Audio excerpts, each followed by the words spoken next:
I'm gonna show you how to take high quality night vision photographs like this. We're gonna do some test shoots, but first let's go back and talk about what the setup looks like.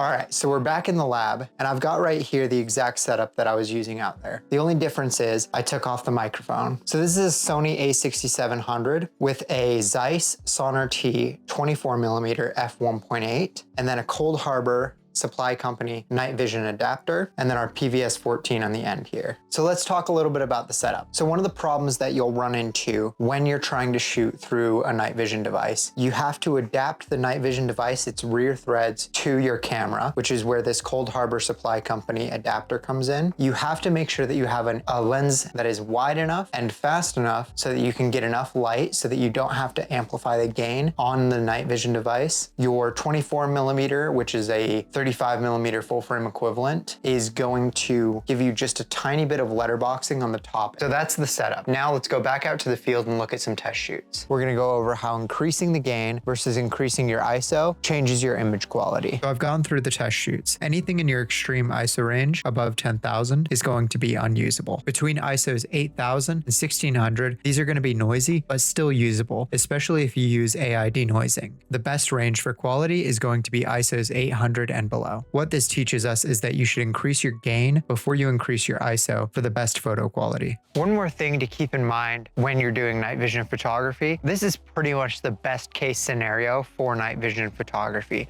There's a full moon out tonight and the illumination is pretty great. So what that means is that we have a lot of natural light. We don't necessarily have to boost our gain. So we're gonna get a lot better photo quality when we have that full moon. Now you've got a good introduction on how to photograph through night vision. I don't think that gatekeeping is cool, so that's why